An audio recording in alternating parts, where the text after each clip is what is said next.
श्रोतेहो नमस्कार. ऐसी अक्षरे रसिके या कार्यक्रमात स्त्रीलिपी या मालिकेत ऐकूया डॉक्टर वंदना बोकील कुलकर्णी यांनी साधलेला संवाद. आज ऐकूया भाग 6, पहिली कथा. कथा या साहित्य प्रकाराचं पूर्वरूप म्हणजे लोककथा, कहाण्या, पुराणं आणि हे सगळं आपल्याकडे होतंच. कहाण्या तर स्त्रियांनीच रचल्या असाव्यात असंही अभ्यासकांचं म्हणणं आहे. पहा, सगळ्या कहाण्यांमध्ये व्रतं सांगितली आहेत ती स्त्रीसाठी सांगितली आहेत. ती तिनं मनोभावे करायची आहेत.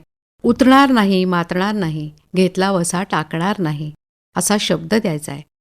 आपल्या पतीसाठी, मुलाबाळांसाठी, त्यांच्या अखंड कल्याणासाठी ती करायची आहेत. मुखातून ब्रही न काढणं ही स्त्रीला घालून दिलेली मर्यादा होती.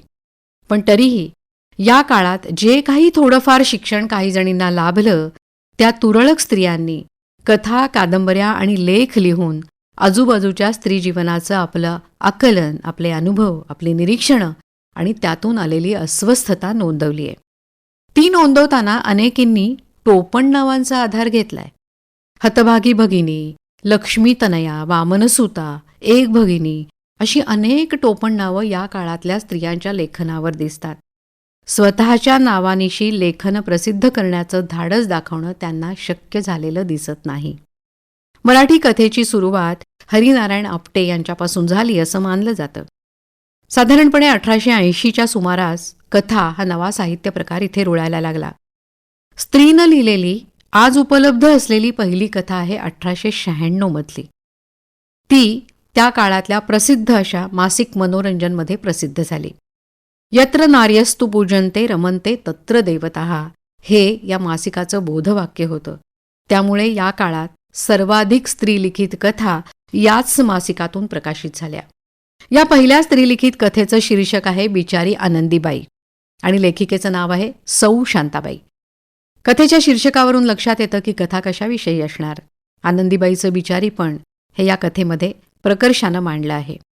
स्त्रीला स्त्रीजीवनाविषयीच कळवळ्यानं लिहावंसं वाटणं ही इतकी स्वाभाविक घटना या निमित्तानं आपल्यासमोर येते.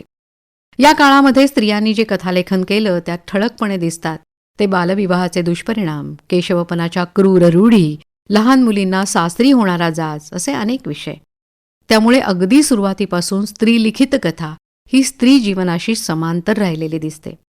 सुरुवातीच्या या कथांमध्ये तिच्यात कधीकधी सण समारंभ, हळदी कुंकू असेही विषय दिसतात, नाही असं नाही. पण लेखनातून प्रामुख्यानं जाणवतं ते स्त्री जीवनातलं कारुण्य. या काळातल्या महत्त्वाच्या कथाकार म्हणजे काशीबाई कानिटकर यांचा उल्लेख मागच्याच 2-3 भागात आपण केला. घरातल्या वडील मंडळींच्या विरोधात जाऊन त्या शिकत होत्या. ह्या काशीबाईंचा पहिला संग्रह चांदण्यातील गप्पा हा प्रकाशित व्हायला 1921 साल उजाडलं. आणि त्यापूर्वी लक्ष्मी तनया म्हणजे लक्ष्मीबाई अभ्यंकर यांचा सद्यस्थिती हा संग्रह 1915 साली आला.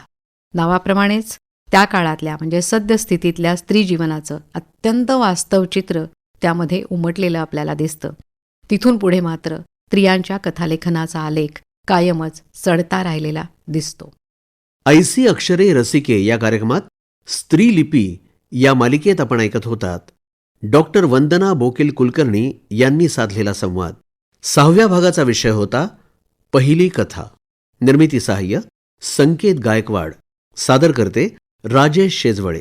ही आकाशवाणी मुंबई केंद्राची निर्मिती होती.